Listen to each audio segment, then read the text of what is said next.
A white life that mattered. There are no marches in Minneapolis this week, no Black Lives Matter protests, no anti-cop diatribes from loud reverends. But what happened last weekend in the city was in many ways custom-made for round-the-clock outrage. An unarmed woman, clad in pajamas and not threatening in any way, was inexplicably shot and killed by a Minneapolis police officer. Why the lack of indignation? Because this shooting does not fit the standard narrative favored by the cop haters. The victim, 40-year-old Justine Damod, was a white woman born in Australia. She was a meditation and yoga instructor, engaged to be married to an American man next month. When she heard suspicious sounds coming from the alley behind her home, she called 911, like any responsible person would do. 2 cops arrived in a squad car and one of them shot her to death. But it's the killer's identity and background that really blows the familiar storyline. Officer Mohammed Noah is a 31-year-old Muslim who was born in Somalia. This is not the kind of guy Black Lives Matter has in mind when it denounces trigger-happy cops. It's worth noting that Minneapolis is particularly troubled when it comes to Somalis. There are an estimated 25,000 immigrants from Somalia in the city, more than any other place in America. Assimilation has been rocky, and more than a few Somalis have even gone abroad to fight for ISIS.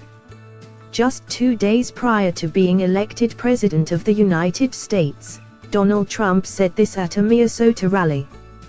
"You've seen firsthand the problems caused with faulty refugee vetting, with very large numbers of Somali refugees coming into your state without your knowledge."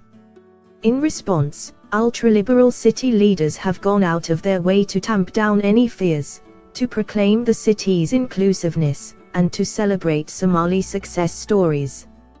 Ironically, one of those stories was Officer Noah himself, who joined the force less than 2 years ago. Mayor Betsy Hodges went out of her way to praise the officer when he received his badge. "I want to take a moment to recognize Officer Mohammed Noah," she wrote, the newest Somali officer in the Minneapolis Police Department. She didn't single out other newly minted officers, but Noah's ethnicity and religion were more important than his qualifications. That was perhaps understandable in a city where there are few Somalis on the force, but it's also very possible that the mayor's praise put undue pressure on Officer Noah. Even before the fatal shooting, several complaints had been lodged against him, including one in which he was sued for allegedly assaulting a woman. During last week's fatal shooting, Officer Noah disregarded policy by failing to activate his body camera. All this is not to say that Mohammed Noah is not an upstanding citizen. He graduated from college with a business degree and worked for a time in real estate. According to divorce papers, he is a doting and gentle father. But, putting all that aside, maybe he was simply not cut out to be a police officer, which requires far more than just being a good guy. Cops routinely face lethal danger and have to make instant decisions that could change or end a human life. No one yet knows the details of Mohammed Noah's recruitment, qualifications, or training, but it is not unreasonable to assume that Mayor Hodges and other city officials were downright desperate to find and hire Somali police officers. This could easily be a case of affirmative action gone tragically awry.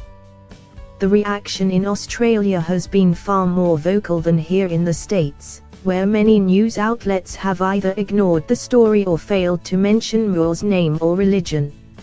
An Australian newspaper wrote this: Somali-born policeman Mohammed Noah was not living up to his billing as a poster boy for the troubled Minneapolis police force.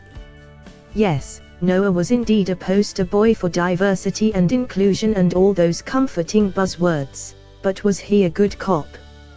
It's a question that can be asked down under, but seems to be taboo here in the USA. When the Washington Post covered this story, The reporter's entirely predictable theme was that Somalis in Minnesota are bracing for a backlash. You know, the same backlash that never seems to materialize after Islamic-inspired terror incidents. Meanwhile, the Associated Press published a glowing profile of Officer Noah, the kind of profile not usually written when white cops use deadly force. This case is still unfolding. There remain more questions than answers, and we may eventually find out that initial reports were wrong. Officer Noah has thus far refused to talk to investigators and cannot be forced to do so.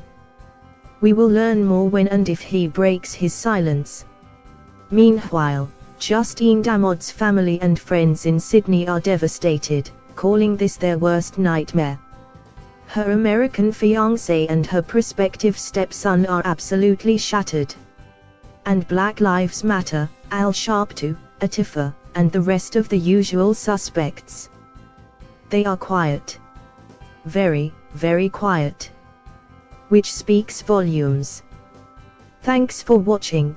Please like, share and don't forget to subscribe English News Hub for new excited videos.